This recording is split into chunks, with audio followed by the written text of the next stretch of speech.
Hello everyone, welcome to digital কৃতি।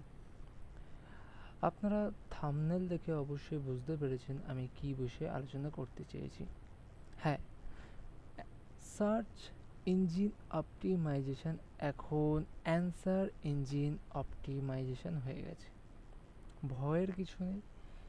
আমি সাধারণত কিছু টিপস আমি এই ভিডিওতে আপনাদের বলে দিচ্ছি।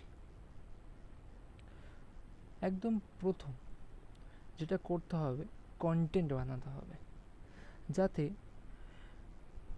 প্রশ্নের সরাসরি উত্তর দেয় এমন বিস্তারিত, কাঠামোগত এবং সহজে মানুষ সেই বিষয়বস্তুটার উপর মনোযোগ দেয়।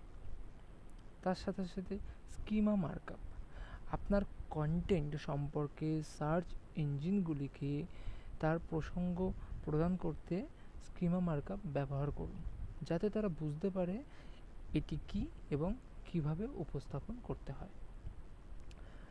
একদম ন্যাচারাল ল্যাঙ্গুয়েজ যাকে বলে, যেটাকে অ্যাকচুয়ালি মানুষ বুঝতে পারে, সাধারণ ভাষা, কোনো জটিল যাতে না থাকে, যাতে প্রাকৃতিক ভাষার প্রশ্নের জন্য অপটিমাইজ করা হয়। এবং AEO এর মধ্যে ব্যবহারকারীরা কি কি প্রশ্ন জিজ্ঞেস করতে পারেন তা অনুমান করা এবং স্পষ্ট, সংক্ষিপ্ত এবং সরাসরি উত্তর প্রদান করা আছে।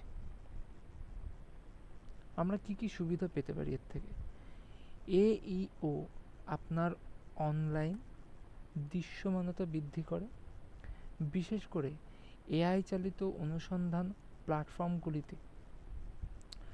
উন্নত ব্যবসাকারীর অভিজ্ঞতা থেকে বলা হচ্ছে যে এটি নিশ্চিত করে যে আপনার কন্টেন্ট ব্যবহারকারীর প্রশ্নের সরাসরি উত্তর দেয়, ব্যবহারকারীর অভিজ্ঞতা উন্নত করে এবং আপনার ব্র্যান্ডকে একটি প্রামাণিক উৎস হিসেবে উপস্থাপন করে।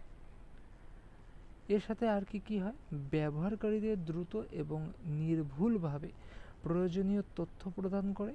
AEO বর্ধিত সম্পৃক্ততা এবং রূপান্তরের দিকে পরিচালিত করে। ভয়ের কোনো কারণ নেই, কারণ এসইও পুরোপুরি কোথাও যাবে না। এসইও থাকছে এবং AEO এটাও থাকবে। অ্যাকচুয়ালি AI পুরো মার্কেটটাকে নিয়েছে, তো সেই হিসাবে এখন বর্তমানে সবাই চেষ্টা করছে যে AEOর ওপরে একটু কাজ করা। Thank you. যদি ভালো লেগে থাকে কমেন্ট করবেন।